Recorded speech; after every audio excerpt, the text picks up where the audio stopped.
They hear you? Mhm. Yeah, we live. Hotel family, a BB for Hodier. How y'all doing out there? Welcome back to another Black Forum. You know how we do it. We like to keep it straight up, straightforward, and straight to the point. I'm here with my comrades tonight, Baba Disa, Mama Tiombe. We're gonna be holding it down for the crew tonight. Um, you know, we in the heat of the summer. Today is the summer solstice. The summer solstice, excuse me. This is the day when we're the most closest to the sun. However, there's still a lot of things going on in the world, and sometimes we need that extra boost. We need that heightened morale.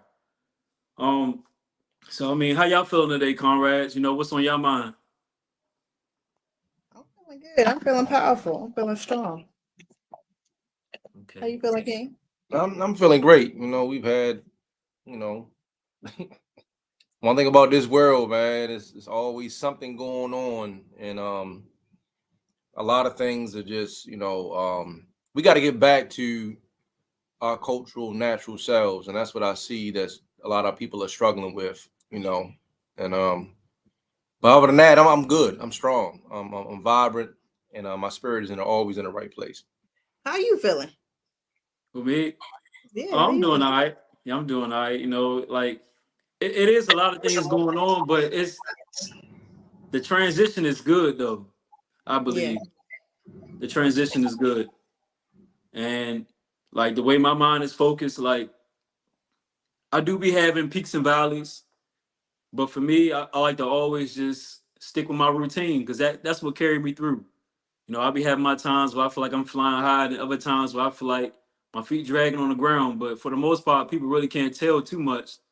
I just might be a little bit more irritable, but for the most part, I gotta keep going forward because it's so much at stake. And I know that if we don't do what we're gonna do, then so many things is gonna get dropped. You'll see like how much is really being carried by a few people. Not even just saying PLM, but if you just look around, look at your personal families. How many people in your personal family step up and do for the family?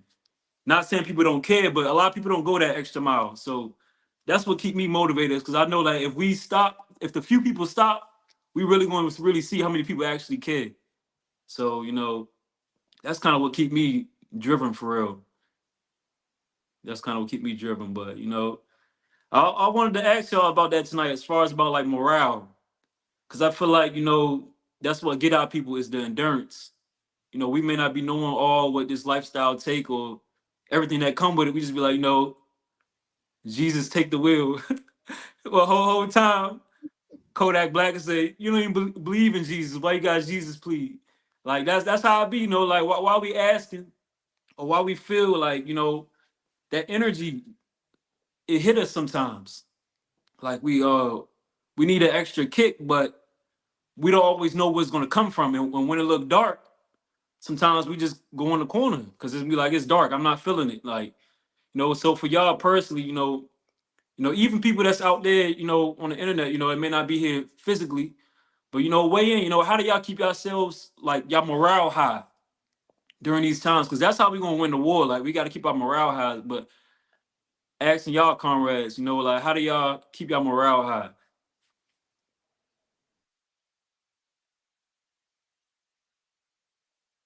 Thing that I consistently say with a lot of these questions is that it typically goes back to community, right? It typically goes back to immersing yourself around people who are where you want to be or journeying the path that you're journeying. And personally, one of the things that I had to really relinquish during my journey is bringing over that religiosity of kind of arriving and then everything being good, right? Trying to reach a point where everything is good, my money is good, my mindset is good, my health is good, because that's not the case. That's not the case. And so when you relinquish that, and I see in the chat, keeping purpose out front, that's a perfect way to put it. Thinking about, why are you doing this? right? What are you here for? What are you here to do? Who are you here to impact? What change are you meant to make? Even if it's not in this generation, what change are you meant to make for the next generation or the generation after that? And sometimes, you, like you said, you have your peaks when it feels really good. You have the days when you out there, you doing the work, you amongst our people are smiling, they happy, you laughing, they laughing. And then you have the valleys, because we still have to exist in this society where we are, Baba puts it, ma'afatized, right? We are still living in the results and the perpetuation of the ma'afa. So we have to make sure that we are clear about that balance. We are clear about making sure that we are balanced in order to exist in that. Well, for me, anybody that knows me, my energy is always the same. And the reason why is because I center myself upon only knowing this way of life. I've done it longer than I've done anything else. So I don't know how not to be Baba Adisa. You know, I can't go back to being Lil Will because I've been Adisa longer than I've been Little Will. You know, and if everybody don't know who that is, I used to be Lil Will from Whitelock. And and because I stay centered upon it, it feeds me what I need. You know, I get up in the morning, you know, my queen will see me on the front porch early in the morning before anybody else. And I'm just sitting there thinking, you know, she'll come out and sit with me. But for real, I'm centering myself. You know, I'm centering myself on the task ahead, what I need to be doing, right? Some people say I'm too serious. I just say you're not serious enough. But it goes back to, you know, being driven by your purpose. You know, that's my mission. My mission is to, you know, be the man that is needed for the advancement of our people. You know, I usually say that, you know, I feel like if I stop doing what I'm doing, that the world will stop rotating. You know, so that keeps me motivated in continuing to work, you know. And then every every now and then, right, what happens is the ancestors will give you a peek into the work that you're doing, and it gives you that extra energy. It can be a child that you've been trying to guide does something to let you know that it didn't fall on deaf ears. It can be the relationship that you're in that y'all have been struggling, and then y'all have a breakthrough because you didn't give up. It could be, you know, the studying that you're doing, you know, and you finally have that aha moment, and it takes you to a higher level of reasoning and understanding, right? The ancestors bless us with those little small things to those that are genuine about doing the work. And those things is what keeps you centered and keeps you motivated, right? You know, because I remember talking to Baba Dakari about, you know, we were dealing with the young boys in the youth group. And I remember he was like, man, because our numbers was low. And it was like, man, we got 3 young men out here, and we out here for 2 hours with them. Da, da, da. And I said, I don't care if we got one, right? And then it started to grow. And then I looked at him and he like, yeah. But the thing is that, right, we can't look at what isn't there yet. We have to look at what is actually there. Like, you know, when we lived on McCullough and we was doing the work in the community, right? There was time that I know you came out there at the car and you were like, man, they ain't getting it. And then you see an elder say something to you, or you see somebody, you know what I mean, hey brother, how you doing? Because they recognize the work you're doing. That was the things that the ancestors allowed you to peek into the work you're doing, to show you the possibility if you continue to keep doing the work. And those are the things, I mean, that create that morale, or create that energy, right? That gives you life, because you see that what you're doing is actually working. You know, I'm living proof. You're living proof. We're all living proof. I mean, that the work that Bob and Motep put in is real. Yeah. You feel what I'm saying? And I know that people probably looked at Bob and was like, man, he too serious. But then when they seen the fruit, they seen the growth of the men and the women that came from the work and the foundation that was laid, right? That creates, I mean, that energy to continue to keep pushing forward, you know. But also, you know, to see him and to see y'all doing the work that y'all doing, it keeps me centered. That's why you need a community. See, if you're a one-man nation, right, you're gonna perish. If everything starts with you and ends with you, you're never gonna make any movement with that. But when we look out there, we see young people, you know, doing the work. We see them growing, right? I remember when I first met you, Dakar, you're definitely not the same person you are today. You grew, you know. Even my wife, Tiambe, she grew. You know, I've grown because I've grown by being around people that's doing the work that encouraged me to dig deeper to become better. It got to be a collective effort. That's it's going to be days when you're not going to feel right, and that's when you call on your Bibles, you call on your mamas to be able to pour into you, to give you the energy, right, that you don't have in your vicinity right then and there. They remind you that you're important. They remind you that what you're doing is working. Ashe. Yeah, that's powerful. Are you able to go on mute? Because it's making my voice echo. Yeah. All right. Yeah. So, yeah, a lot of things was popping in my mind, Bob, when you was talking. But before I go on with that, you know, I just want to say a BB for Hodier, race first to my black family out there. Gregory Torrance. You know, this is my first time seeing your name up there. Not saying this is your first time coming through, but peace, my brother. Um, and I seen Zenzi Jabali come through as well. You know, everybody that's here, you know, drop something in the chat. Black Power, say what's up, race first. You know, chime in on the conversation. You know, what do y'all do to keep y'all spirit up? Because you know this walk that we gotta walk is far. You know, and it don't stop when we get sovereignty. We got to keep sovereignty. So you know, we got to stay motivated. We got to stay driven. So you know, I'm receiving everything you know Baba Disa is saying. You know, one of the things that's on my mind right now is just having that unity, that community around us to get things done. You know, I was reading today. I started reading Destruction of Black Civilization again, and you know, Chandler Williamson. I pray I'm saying his name right because I always get him confused with another author. I think that's how you say it though. Um, he spent 16 years doing research on Africa, and he admitted that one of his mistakes was trying to set out to do it by himself because it took him 16 years. He said, you know, if I had 8 people, I could have did it in 3 or 4 years. But it took him 16 years, and then it got to the point where when he started doing the field work, when he started going into Africa, being on the ground, like he really started, you know, his spirit was lifted by everybody that was putting their hands. And he said, like, 128 people stepped in to help him. He said, like, teachers was taking off work, they was taking leave, you know, stuff that we do over here, you know, we dread, you know, somebody say, you know, call out work, you know, we trying to do something for the community. People ain't trying to take off work for that for real.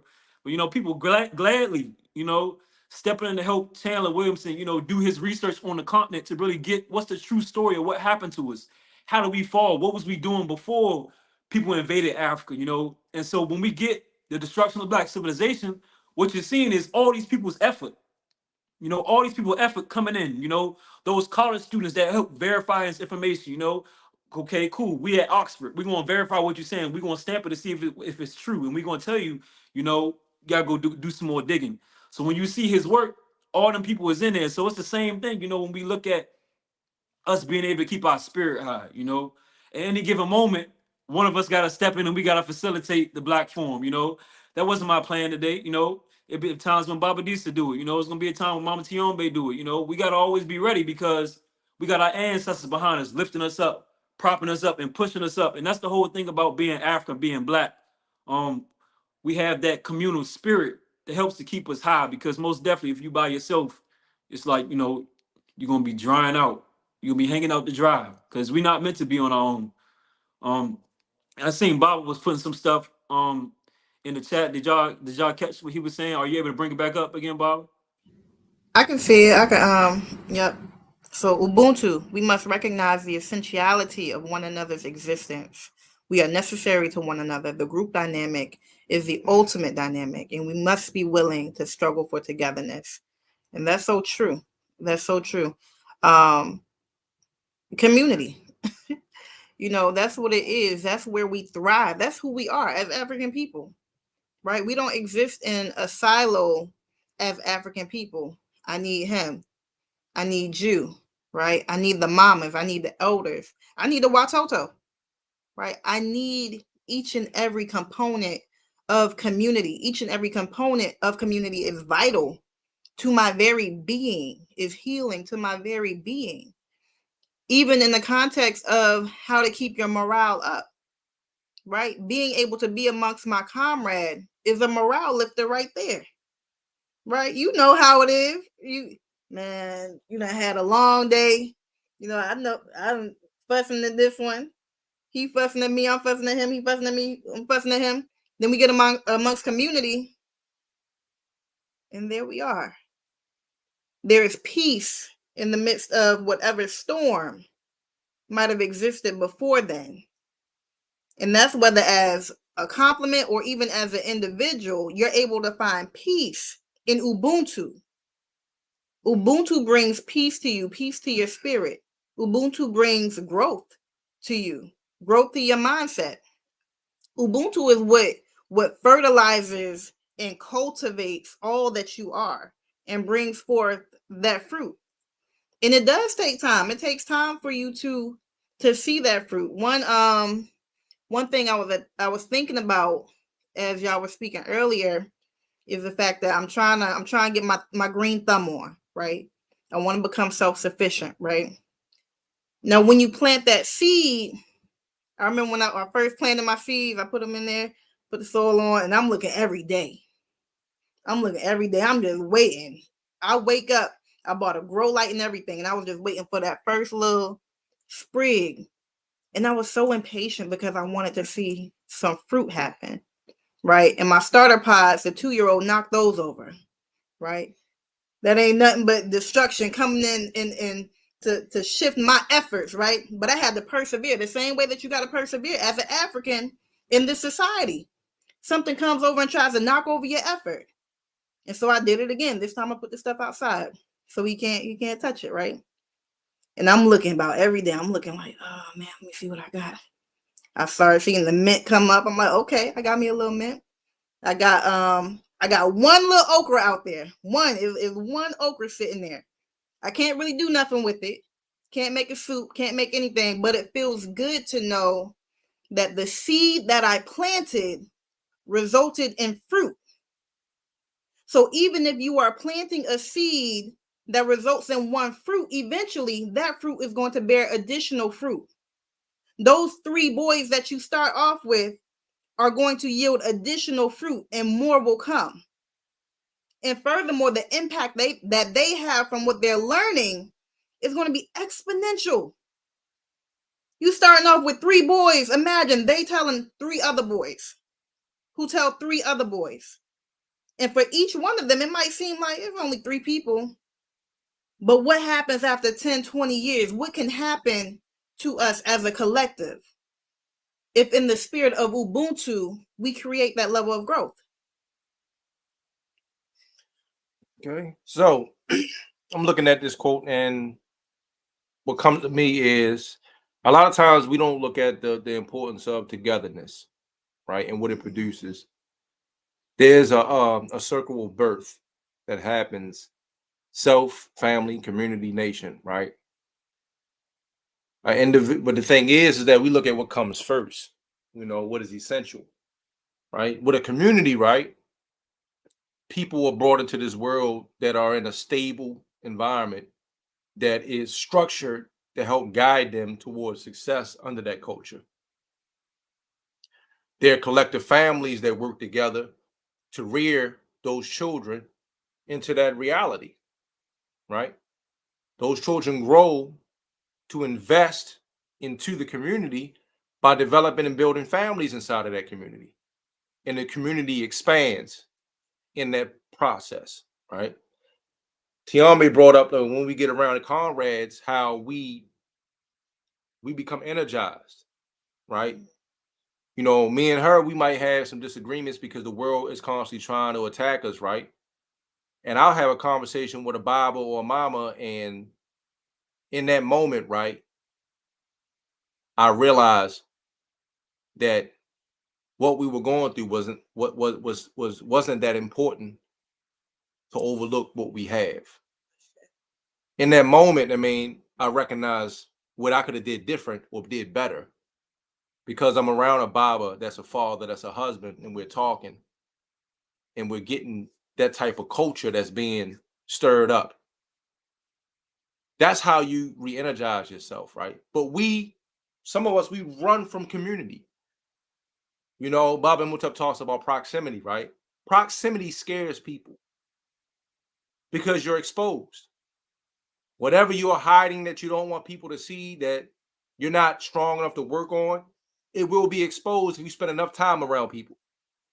So we run from that. The thing that gives us life, the thing that's going to give us structure and give us balance, we run from it because we're afraid of being exposed. Because we rather fake it than make it, right? You know, and I see it. I've run a lot of groups. The work that I do, I deal with a lot of groups, right? And these people, you know, they're in communities because they live in these halfway houses. They live in these substance abuse houses, and they don't know how to be community. So they attack each other. They lie on each other. They try to dismantle each other. But the thing is, they are all going through the same thing. They don't look at what they have in common. They look at the things that they have different. Or they try to look at what this person is doing, I mean, that is worse than what they're doing. And they use that to create the division.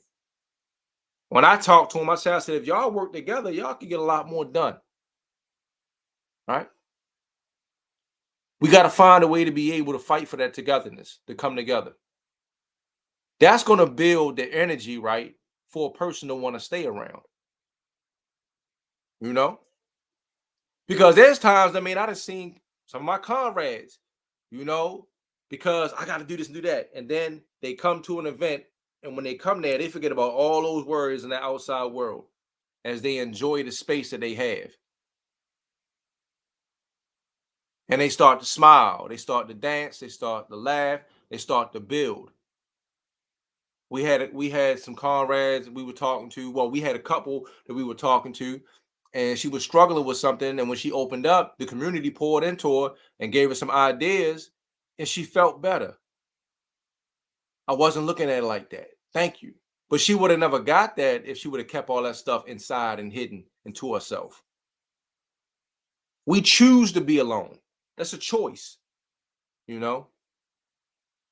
So we got to heal, you know? People's morale is dying because they have no sacred spaces to ingather. They have no spaces to be able to be amongst each other and to be free enough to be vulnerable to talk and communicate. We came together, we had a comrade that was going through something. The first thing we asked, like, what's going on? He unloaded, let everything out. And as he let everything out, we talked to him, we loved on him, we gave him some advice and stuff like that, and he felt good. Because he was like, I didn't have to deal with this alone. How many of our people feel like they got to deal with stuff alone? That right there can kill your energy. It can shatter it and shut it down right there. But we got to fight for togetherness. That means, that we got to fight for community. You know, there's no such thing, is a one-person island. That's a choice. I'm going to choose to be alone. But then you struggle. Right? You distance yourself. You lose hope. You stop believing in this and believing in that. The same thing that you run from is the same thing that you desire. You really want family to be there for you. You really want to be understood. You really want to be loved. But you walk around, like you don't care. And that kills your energy. That kills the spirit, because the spirit cannot exist without connecting and gathering, socializing, right? You feel what I'm saying? And feeding other spirits. You can pretend like you're not connected, but it's always there because we're affected by it, right? So if we want to build the energy of the people, we got to build the spirit of the people.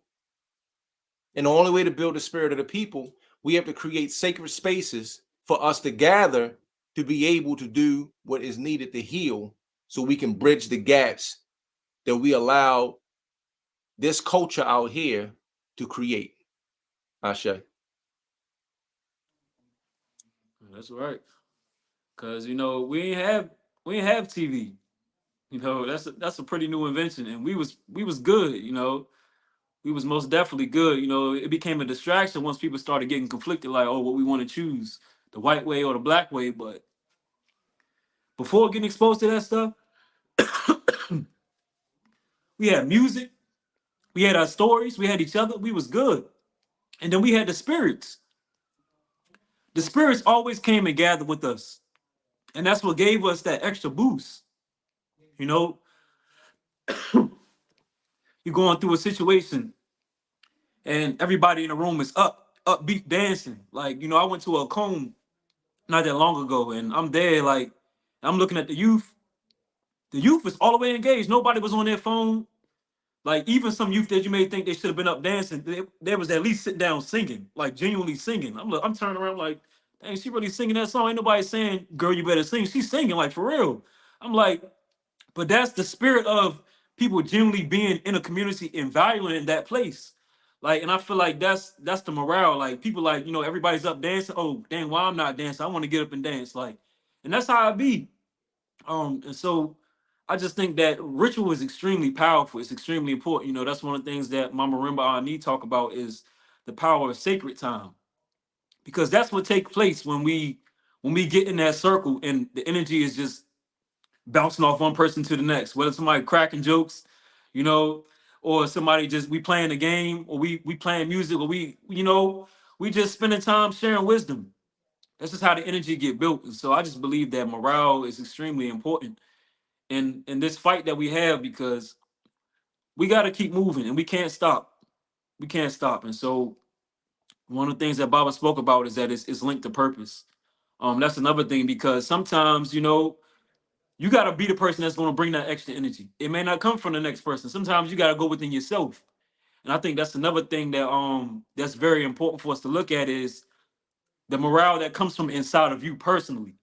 Because if we always waiting for the next person, you may not make it to the community. Some people out there, they don't have something that's right in front of them. They got to stand strong enough until they can meet a community, or before they can even get in their car and get to the community, they got to be able to love themselves. So I think that another thing that creates that morale is like self-love. Because even when things not going the way that you want it to go, at least you could look at yourself and be happy for yourself. You be like, yeah, that happened today, but you know what? Look, I love my face, or I know I love my children, or I just got this new outfit for myself. I feel good about that. Oh yeah, I just got a new vehicle, or oh, I just learned this new thing. I didn't know that I could master it that fast. My son today, he was reading, and I didn't think he was gonna be able to I'm trying to remember what word it was. I didn't think he was gonna be able to pronounce it that fast. Um and it surprised me, but like even for him, like he's 6 going on 7, but it's certain words that I'd be like, no, sound each one of those out. And then by the time you get that, then it's a certain morale that comes from inside of you, like, yeah, you can do it. So it's like I believe that it's a certain amount of self-love that's able to create that morale that our people need. And so one of the things that I think is important to generating self-love is knowing why we are special, knowing what we bring to the table. One of the things that I've been learning a lot about myself is just that the family that I come from, like we have a strong legacy, things that I didn't even know about, like my grandfather telling me, he used to be part of the NAACP, he was doing part of doing the sit downs. You know, when people was going into restaurants, you know, not saying we ain't gonna leave, you know, y'all gonna serve us. You know, I don't care if we black, y'all gonna serve us, stuff like that. Like, just learning more about my family, I see why like I'm here. You know, these are family members that they don't really talk about this stuff. I don't know why, but we gotta do digging to be able to know what's going on in the family. So for me, it's just like I feel like I come from a legacy that was already connected to this type of work. And it's probably ancestors that we don't even know that was doing stuff like this. And so I just feel like everybody got something special that they come from.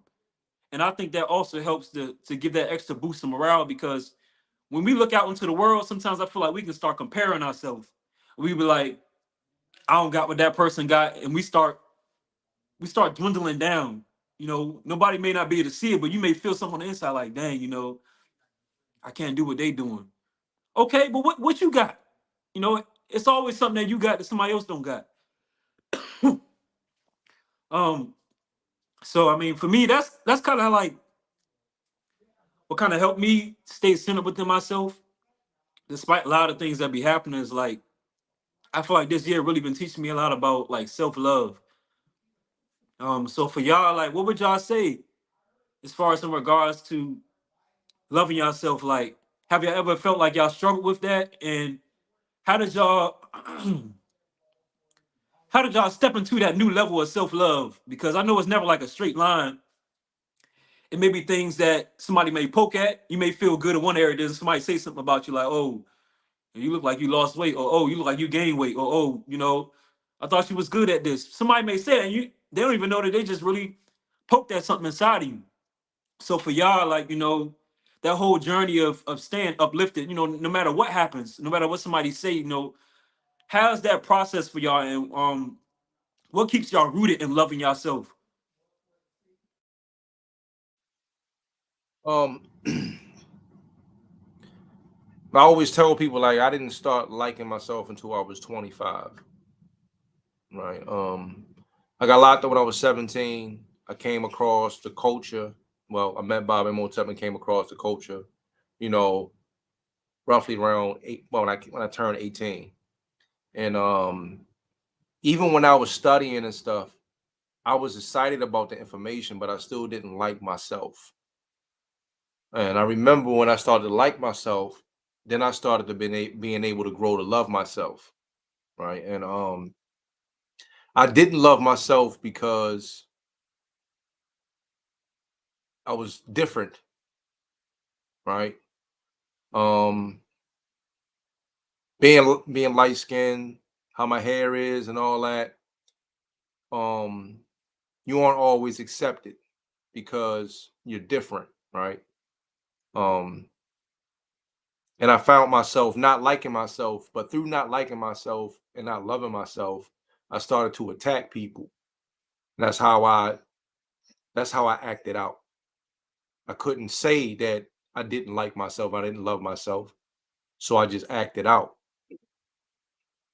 When I started to love myself, it was because I started to know myself. The more I studied, the more I was able. Like I told people, like, man, I never knew I was gonna be a nerd. Like I'm like my favorite hobby is thinking. Who would have thought? I love thinking. I love being able to sit down and contemplate and figure stuff out, right?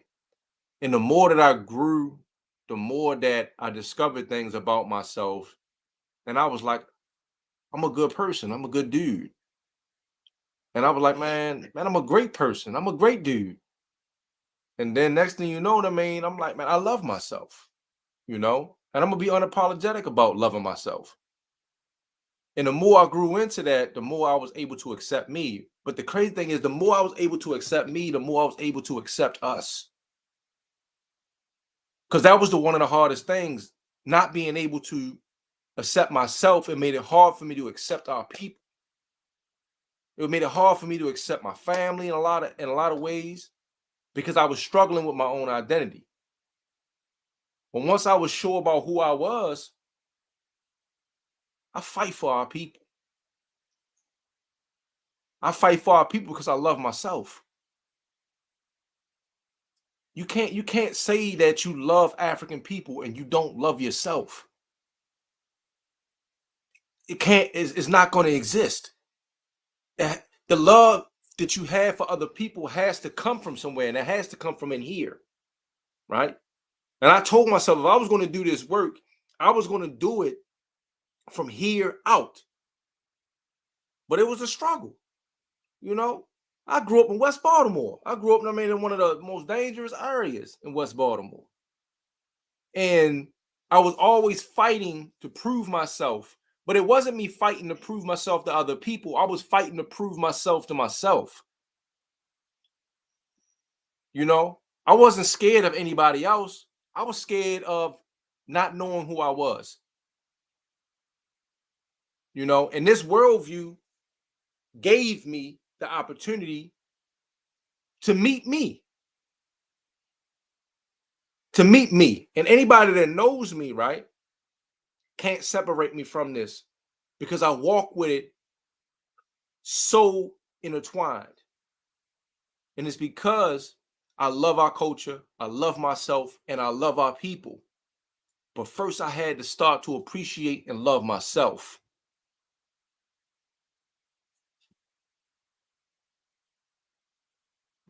I think for me, it was learning who we are. And it started through learning who we are as a people. And then just finding out little things through, just through family transitions about who I am with regard to my bloodline. And that created a sense of pride, that created a sense of love, a sense of self-love, because reflecting on some of the experiences that I had in my childhood and in growing up, and reflecting on some of the things that I knew my parents had experienced throughout their lives, things that they were immersed in Newark in the 80s when drugs were running rampant. And then having to learn how to cope while having children, which they didn't always succeed at that. There were times when drugs won. There were times when the alcohol won. And there wasn't a lot of pride to be had. Growing up, I didn't really invite people over to my home. My house was not the hangout house or the sleepover house. It was very much, I'll come outside. We can hang out outside, or maybe I'll come to your house. But no, you ain't coming up in here because I don't have a lot to be proud of in here. And then as I grew older, and as I began to first seek out religion, our religious origins as African people, which led me to more of our culture and our history. I know that I mentioned before on the forum the video clip of Richard Pryor going into the pyramids and the joy that he had when he realized just how great we were. Once I got in contact with our history and our culture, that was the feeling that I had. It was like, wow, like we're all of this. And it just completely reshaped the narrative that I had allowed to permeate my brain through their propaganda and their media, right? And I realized that I hadn't yet encountered so much. There was so much that I hadn't encountered because I wasn't even looking for it. I wasn't even seeking it. I didn't even know that it was there for me to seek. So once I got a little taste, I started trying to, what else? What else did we do? Who else was doing it? And I started finding out about Queen Nzinga and Ya Asante. While I'm like, oh snap, we was thorough. Like these women were thorough, and it felt so good. It felt so good, and through the cultural lens, and again through some of the transitions in my family, I found out about my grandma Ida Graham, an entrepreneur in Myrtle Beach, an area of Myrtle Beach that they called the Black Pearl, in a time where we couldn't go to their beaches, we couldn't be at their hotels, but my great grandmother had a hotel down there for us to go, for our Black families to go, for our Black singers and pianists and entertainers to go and lay their head. And that makes me feel really good to know that. And so when I'm out, a lot of times I could drive through anywhere in Baltimore and I could see the divinity in our people because we are truly divine. It doesn't matter where you are in Baltimore. It doesn't matter if you go over to Penn North. We're still a divine people, regardless of the circumstances that we've gone through this Ma'afa, the circumstances that have been placed on us. We're a divine people. And that makes me feel so good. We are resilient. We are resourceful. We make something out of nothing every single day. We do that. No matter what they try to do to us, we still make it through. And so that self-love that I found through searching, through exploring who we were, it expanded to my people. And it was enhanced through the love of my people. The more I love my people, the more I love myself. There's reciprocity in that. That's what I got. Yeah, that's what happened. The culture is really transformative in that way because for me, it did the same thing. I came for those same reasons of, wanting to learn about African spirituality. Most definitely I had my ear to the street as far as like, what can I do on the ground to help fight for my people? I wanted to come from the realm of academia and I wanted to get on the ground. Like that was my motivation. And it led me to other things like, more self-confidence, more courage, more truth, more understanding. And when we have these things, it do something to you where it's like, yeah, okay, cool. People gonna poke at you, but at the end of the day, what people is really standing on is not really solid. Because so many people look out into the world and be like, am I acceptable? But the more we go into our culture, we don't gotta ask, are we acceptable? Because we know that we was born acceptable. Because we was born black, we was born African. As long as we doing and we living within truth and balance, we good. We don't gotta worry too much about what other people say. We may not like how it feels, but when it's all said and done, we know we standing on in the right place. And so I believe that just being able to be our natural self is extremely important, and it allows us to bring forth that rare energy where you don't gotta try too hard to be different. You just gotta be yourself, and it stands out so much. One of the things for me that I like doing from time to time, I haven't really done it recently, but like doing the creative writing, like when I be writing my songs, I really be talking to myself. But sometimes I feel like it'd be other energy coming through as well. But it's like I really just be writing. I got this one song I call Rare, and one of the verses is like, out in the field, better play your position. Fit like a glove, it's mine, I'ma get it. It don't come like this anymore, I admit it. Rare specimen, so you better take a picture. Locked in, tight, strapped down on my radar, scanning, kept you out of touch, at a visit. You know where to find me. I just looked in the spot that they left and forgot antique, it was hidden. What do you seek? Get better. All my life, we said it. All right, get better. All my life, we said it. All right, one of these guys, and it ain't no tie. Gotta make you choose me like Mary J. Blige, and they got me singing, talking about my life, huh? Wait, yeah, but I gotta move to make you walk these guys to the door. Ain't leaving with me, cause you wanna see more. Swagging on out from the head to the floor. Nah, you ain't seen these, can't find them at the store. Do you see get better? So like that song, I call that genre rare because it was one day I was being inspired by Mary J. Blige, by her life. Because from where she came from, she got this documentary called I think it's called My Life, matter of fact. And it was on Amazon Prime. And I watched that joint and I seen, her trajectory to prosperity. Her pain really motivated her to be who she was. Every time she sung, you know, all that energy came out and it just happened to sound beautiful. And people was like, yeah, we want you to do another My Life album, do something like that. But it's just like, you don't know what it took me to bring that out of me. So, but what I seen was she was transforming that into motivation to be powerful. And so like for me, like I wasn't trying to imitate that. I was looking at my own life like, dang, like, she really brought forth something special because she was being herself. And so for me, like, like I love when I see something about myself that I feel like is useful and valuable. Like, I can't wait till I can really like start doing my music for real. but it's just so many things that got my time right now. Trying to get my business off the ground. Saving up money so I can get off the plantation. That's kind of like priority. Paying for my children's tuition. We was talking about that last time. African Center School tuition is, the government don't support it, so they gotta charge money, and it's a lot. But just being able to know why you valuable and know what we can bring. The fact, Mama T, that you saying that you started gardening, like that's important because we need farmers right in our midst. Like Mama Eva, that was one thing that she was very big about. I know they got the garden at the daycare, but we need people that have their special lanes.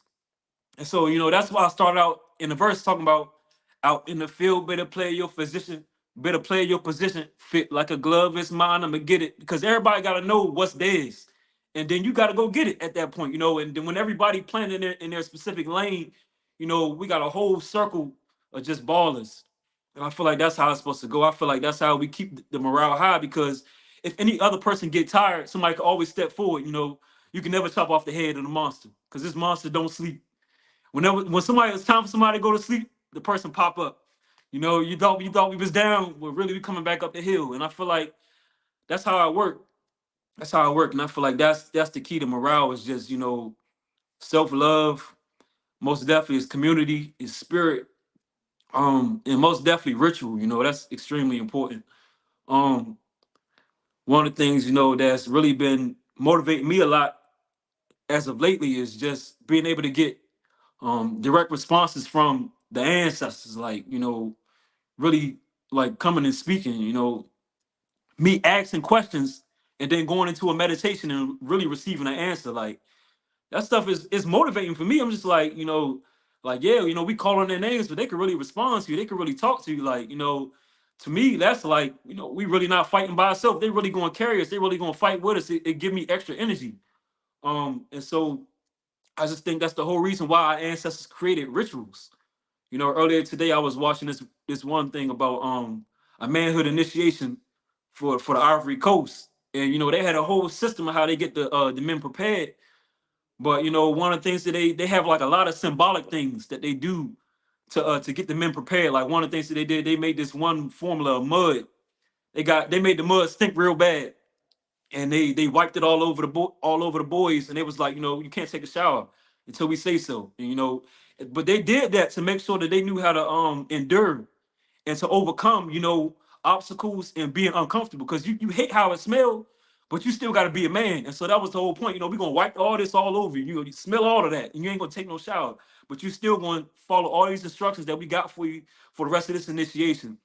So they had things like that. They had this thing where they had to start dancing, and the guys they up there, they confident. They wasn't like it wasn't the thing like I'm better than you. They was really just like they was being themselves. They was up there like yeah, oh yeah, oh yeah, oh yeah. They were looking at each other in their eyes like who got it. And they do that because it's like the man he was narrating. He was saying we do this to be able to see who we can use later on for other dances in the community. So it's like they're giving them self confidence, but at the same time they're looking to see who can do what later on in the community. So, the rituals that our ancestors created, we was always thinking about several different things at once, and they always had a strong symbolic nature to them.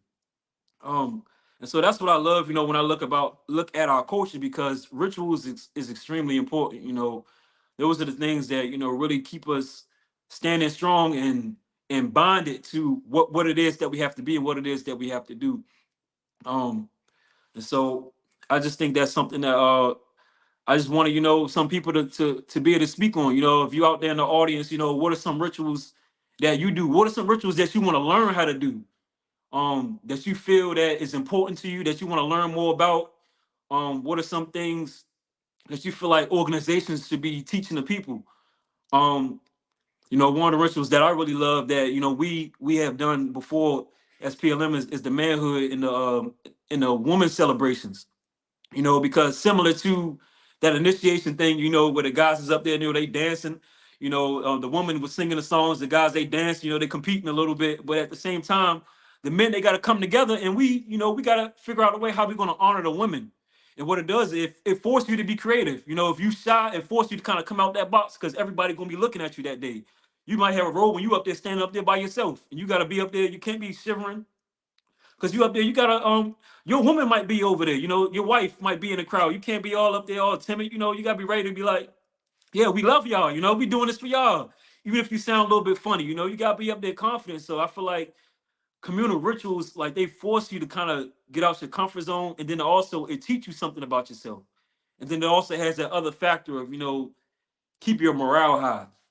So you know, one of the other things that I wanted to ask y'all is, you know, what's like some rituals that, you know, y'all do? I know Bobby D's you spoke about, you know, sitting on your front porch and things like that. You know, and what's some other things that, you know, we have done as a community, or just what are some things that y'all would like to do, you know, moving forward? Like, what's some rituals that y'all think are important to help keep our energy high, help keep us engaged and learning about the culture? Say, and I'm gonna mention this just through the connection of how I've brought it back to family, um, libation, right? Um, Being able to open the space, especially when you're entering into a sacred space with the community, with your family, by honoring the divinities, by honoring your ancestors, by just giving thanks for this moment. You know, we made it here. Everybody made it here. We can see each other again. We're here with each other in this moment. That doesn't always happen, and sometimes we take it for granted, right? You meet up with folks, and then you go on about your business, and you assume that you're going to come back, you know, again to meet again. But each time you're able to commune with each other, that's a blessing. That's in divine order.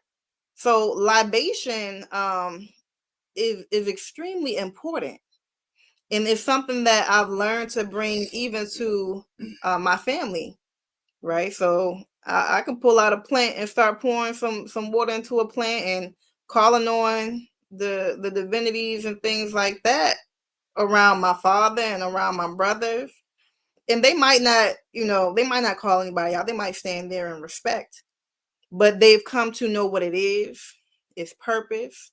You know, they're familiar. They've seen it enough and been a part of it enough to know the importance of it, um, particular to me on my journey.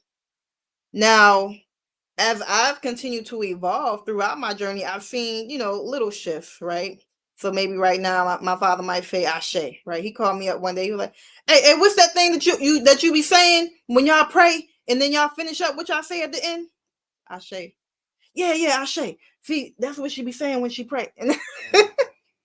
And so for me, that feels good because he might not be here, but he understands that there's something happening with spirit that now he wants to tell somebody else about it, right? He wants to tell somebody else about Ashe. He might not be able to articulate it the way that I would articulate it, but he knows that there's a significance there. And that began by me searching, by me being in community and being taught how to do that, how to pour libation. What is the proper way, right? What do we do when we're calling out? Who are we supposed to call on, right? And I think that that's of supreme importance. Okay. So, you spoke on one of the things I do. Also, I told you like one of my favorite things is thinking. So I'm always in my head and I'm always measuring things. You know, I like to take my yacht and measure situations, measure people, measure, things. And when the scale shows me what it shows me, I execute. You know, I walk around with Anubis, right? I got him tattooed on me and I walk around with him on my neck. Um, I wear this everywhere I go. It reminds me that I have to always execute my yacht.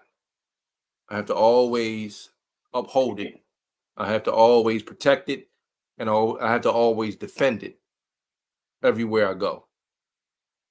And like I've talked to my wife, I live in Maya so much that I've come across people, right? I might be in the gym working out or whatever, and I'm building with people and stuff like that. And I had a person I was building with, and the sister was like, she was like, blah, blah, blah, and she spoke about PLM, right? And she's like, yeah, I know this organization, da da da. So I'm smiling, right? Because she's talking, she's talking about PLM, she's talking good about PLM. Yeah, I used to be around PLM, and this is that, da da da, and that, and she knew my wife, right? Because I live in Maya, right? Like the stuff that I do, it's a lot of things that get back to her about how her husband is, how he moves, the things that he do, right? And that keeps me centered and it keeps me balanced, but it also keeps our relationship centered and keeps our relationship balanced. And rituals are things that pull you deeper into the culture that you prescribe to. That's what the ritual's for.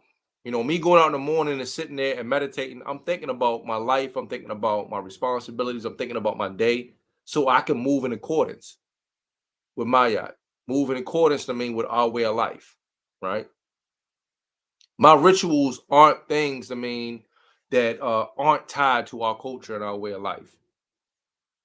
You know, Getting in front of the altar and having a conversation, with my father, or having a conversation with Mama Janice, my wife's mother, for guidance, for give me some insight. I'm making some. I need to be clear about what I'm doing. Am I doing the right thing? Am I following the right thing? These are rituals. That keep me centered. Showing up to this is ritual. Making sure that I'm at study class is ritual. Making sure that I reach out whenever a comrade or somebody comes across my mind. That is my spirit letting me know that I need to check on that person. That's ritual. I make it ritual. I don't ignore it. There's a reason why this person is on my mind. Let me call them, and see how they're doing. And every time I do it right, I'm right on time. The spirit is always trying to talk to you. Breathing is ritual. If you stop breathing, what's going to happen, brother? You feel me? So it's ritual. Brushing your teeth, ritual. Washing your body, ritual. Cleanliness, ritual. Taking care of your responsibilities, ritual. All of these things create structure. That's all a ritual does. It creates structure to produce what? To produce something that rises. The more you do it, the stronger it becomes. The more ingrained it becomes. The more second nature it becomes. But we have to do things that speaks to the culture that we say we want to prescribe to. We got to stop making Instagram ritual. Every day at the same time, you jumping on there, scrolling, burning your brain cells out. Smoking cigarettes, you make it ritual. All of these things, that's unhealthy. You make it something that you practice all the time. We have to practice rituals that speaks to the culture. I feel you touching my leg, Mama. Ashe. Why? That's what you all good about. That's a good add on. And that's important because all the things you talked about is very true. Especially when you talking about like cleanliness, because the ancestors, they as much as people don't like stink breath and stuff like that. Ancestors, they not really trying to come around like that if it's like dirty and filth like that. And if dirty and filth is known to attract negative energy. That's one of the things that's made known. When you start going deeper into the cultures, like we got to keep a clean space because we don't want to attract bad energy. So all those things are important. Our whole lifestyle, it does become a ritual when you deem it to be sacred, and that's the thing that take you higher and make you better. So I feel like just looking, wrapping up when we talk about morale, I just think it's important for us to just know, why we important. Why is Mama Tiombe needed? Why is Baba Disa needed? Why is the Kare needed? We got to know that. And for those who are watching, you got to know why you were needed, why you were necessary, because You know, when other people is not around, you may be by yourself and your morale is low. You may not be the call somebody may not answer. You know, it don't mean they don't care about you. That may be the time where you got to pull yourself up, and that'll happen. You know, and that was one of the things that came up in the initiation thing for the manhood. I'm gonna say this real quick. Um, like they was intentionally like provoked to be scared. You know, they was talking about how, you know, they had this one part where somebody came out in a mask and they was making a whole bunch of scary noises because they wanted to test the courage of the men. You know, they out there at nighttime, they gathered around the fire, like, and it wasn't like they was joking. They came out there to really come out there and be like, you know, like, I'm really like trying to scare you. And the guys was like, you know, you gotta, yeah, like sometimes that's what it is, you know, like you gotta be able to bring your own morale up because you may be in a situation where you don't got nobody that's going to be able to pick you up. You know, you got so many things flying at you before you can even make it to the community. You got to keep yourself in a positive mentality. Otherwise, you're not going to want to come around the community. You know, we know a lot of people that may get into that space where it's like they defeat themselves before they can even reach the helpline, before they can even pick up the phone because they're on the way that they're viewing themselves. So we know how people is dealing with this. We're not bashing us, but you know, that own thing of being able to the self morale, that's very important as well. So you know, I think all these things is very important. You know, being able to self motivate, being able to realize the beauty that you have around you, and then you know just doing your best to keep your mind clean, to keep your routine like organized and structured, so that you can be functioning well.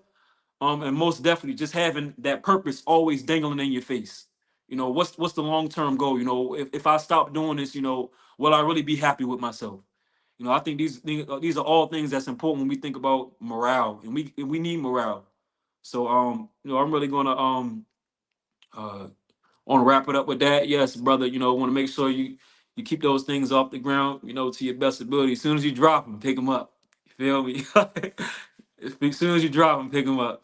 But yeah, so you know, I appreciate everybody that attended the call. You know, you wasn't able to speak. You know, most definitely we appreciate your attendance. Either way, you know, we appreciate everybody that's always tuning in because it helps us. You know, like the video, share the video, subscribe.